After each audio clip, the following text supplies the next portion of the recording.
Welcome to Almeria. We're on a lovely launch of a duo of BMW Motorrad machines. We've got the BMW F900 XR and the BMW F900R.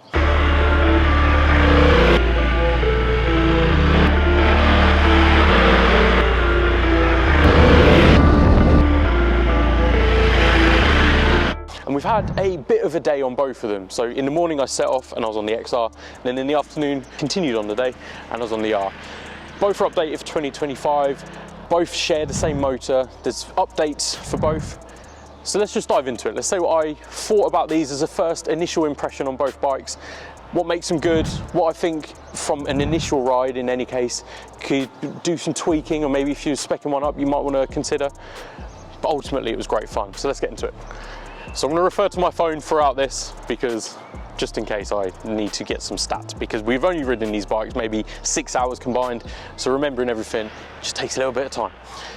Price for these for 2025, the R next to me on my left, your right, is £9,900 as a base model price, and that's the same as the previous generation model, and that's really good from BMW to offer the tweaks that they have but keep it at the same base level price. That's really, really good. The XR is £10,890, so you're paying a little bit more, but you're getting more travel in the suspension and more of a touring setup, of course. As ridden, of course, because these bikes aren't the base models, the R, so to your right, is £12,320, and that included a couple of the packs. So it was the comfort pack and I believe the dynamic pack. It's got the rear electronic suspension, which is there, and a few other little bits and pieces. And then the XR here is £13,740, and again that had both of the packs there, and it basically is set up in exactly the same way as this. As you can see, the paint scheme echoes across both, but just so you know that you're not going to be getting these at the base price as we rode them. One note I will have to just throw in is that the build quality on these bikes is second to none. These are extremely well built. You can see the fit and finish on even just the nuts and bolts and the screws. They all look fantastic. And particularly when you're riding along and you've got the switch gear and the screen, sometimes those can be where manufacturers maybe save a little bit of money, but you can tell here that these are really premium machineries, really premium bits of work. The TFT screen in particular, especially in this weather where we had a bit of rain, a bit of sun, it was always visible and always clear. I'll talk about the TFT screens a little bit later on, but the fit and finish on these bikes are just incredible. Really impressed by that. So what's new in 2025 for these models? Now both of them do share new adjustable forks up front. Of course, at the rear you have a preload adjustable base model, but then you can also go for the dynamic suspension unit, which then adjusts on the fly, and then you can also tune it in for road or dynamic riding. And even then, if you've stopped, you can adjust that even further, so maybe one rider with luggage or two riders, and you can do that when you stop the bike. The suspension on the road for both of these bikes did vary slightly, so I'll talk about that slightly later when I'm just going to do a quick deep dive on each model. But the suspension overall was really, really nice. You could really push the bike and feel the road beneath you. Particularly some of these Spanish roads are not quite as bad as the UK roads, but some of them are a little bit bumpy and hit and miss. But I had no worries about these bikes at all, and both of them I was absolutely confident in the bike and being able to use all of the bike on these roads. And for the 900 class and the middleweight, or maybe upper middleweight, that's exactly what you want. Something that BMW are very proud about as well is that the savings in weight on these bikes. The wheels on both these bikes are lighter for this year as well, and the weight savings in total combined with a lighter battery is around about 3 kilograms. And you might think that's not really too much, but especially when it's unsprung weight and it's something that you're using on the road, it just aids that flickability and control of the bike. And again, for both of these, the control's really, really nice. Quick note on the engine as well, of course they both share a parallel twin 895cc motor, and it's a 270-degree crank, so you get an uneven firing order, and it's a little bit playful. Did notice that on both these engines, because they're both the same, it was very similar. That's a very good thing, because jumping between them throughout the day for photo passes, video passes, and riding between both of them, you didn't have to adjust your riding at all. You knew that the engine was there. It's very lively, and it does rev up quite nicely, particularly if you're engaging the lower gears in corners.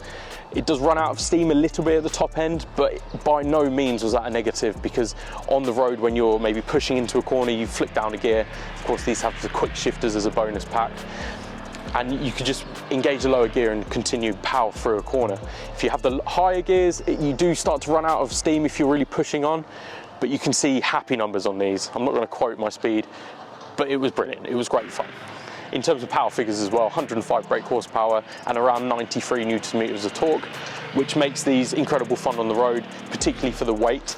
I believe that the weight for the F900 is just over 200 kilograms, and this one's about 210 kilograms. So it's not exactly 1-to-1 weight ratio, but it's more than enough, and it's really, really nice on the road.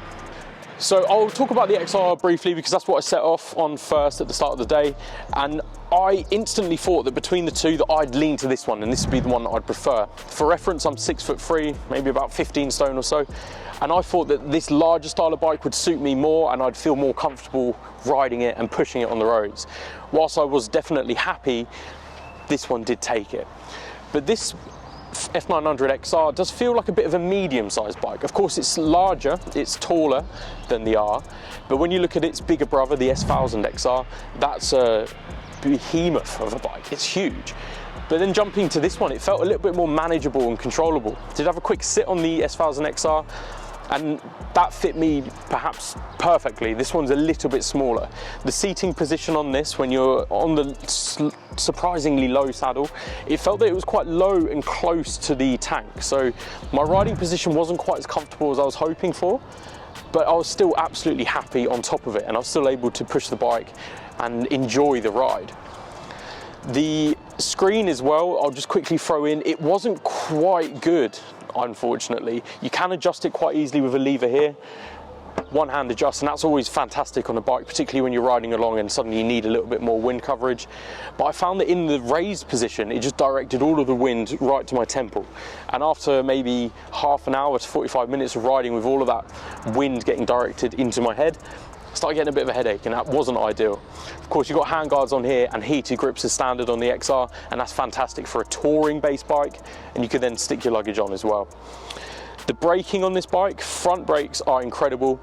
The rear brake I did find a little bit weaker, and the positioning of the actual rear brake itself, I had to remember where it was. It didn't feel like it was intuitive enough for me to reach it. But again, that's only from riding it for say 3 hours. I'm sure if you were to use this as a daily runner, you'd be running away with it and be happy, and you'd just get used to it straight away. But that's just an initial thought from jumping on the bike. I will also say here that this bike in particular has the BMW sat-nav interface then mounted on there so that you can get your sat-nav mounted easily. And if you were looking at touring on this, I think you'd be more than happy. The power's there, it's nice and controllable at low speeds and at high speeds, particularly on the twisty Spanish roads we're on. It felt fantastic. And if you're a 2-up on this, of course I only rode just myself, but the rear seat looks nice, and you've got a rear hold bit.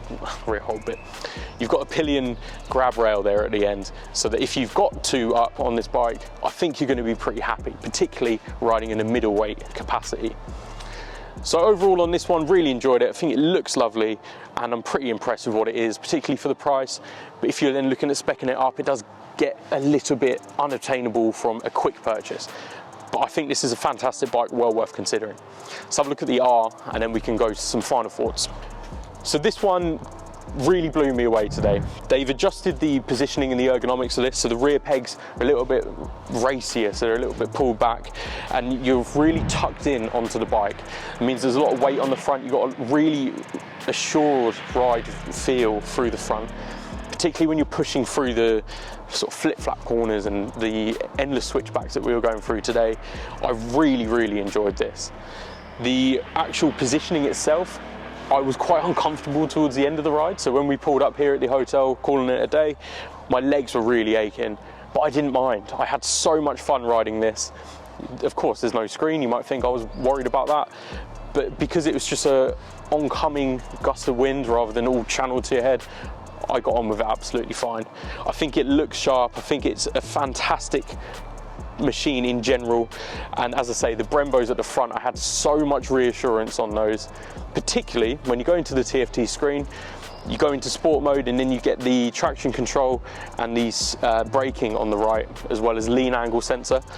And of course, because these now have dynamic traction control, these have the dynamic ABS, these were fantastic, and diving into the TFT to switch around with the rider modes and play about with them, adjust the suspension on the fly between road and dynamic, and really tweak this bike is something that I really enjoyed, in fact. Of course, this one I was finishing the ride on, so I was more comfortable and familiar with the engine, so I had it in rain mode, nice and soft. Road mode, it felt a little bit more responsive, but when you have it in dynamic, the throttle response is incredible. Maybe a little bit too twitchy, but of course you just switch it back into road if you don't need that instant throttle when you're coming out of the corner. I will also note that the lean angle sensor is so fun. I love it on a bike because you're going through some endless switchback corners, and what's the lean angle you can get? I got to about 43 comfortably, and I left it there. I don't want to be pushing too hard because the rain started coming down. But out of the two here, as I say, surprisingly, this one took the win for me today, but they're both fantastic machines. Of course, you've got a load of rivals out there, the Kawasaki Z900, KTM Duke 990, of course the MT-09. There's just countless bikes out there that are all fighting for that middleweight naked and even the middleweight touring position, because that seems to be the hot market at the moment. And I think BMW have thrown their cap into the ring in 2025 with some fantastic bikes. These really are incredible, great fun to ride. And these roads out in Spain are just second to none.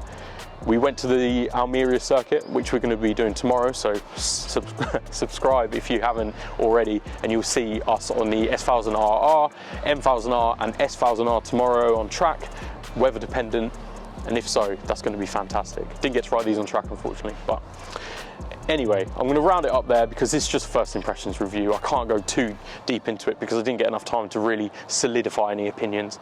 But I think these are fantastic bikes. Let me know which one you prefer in the comments, the R or the XR. I'll catch you on the next one. Ciao.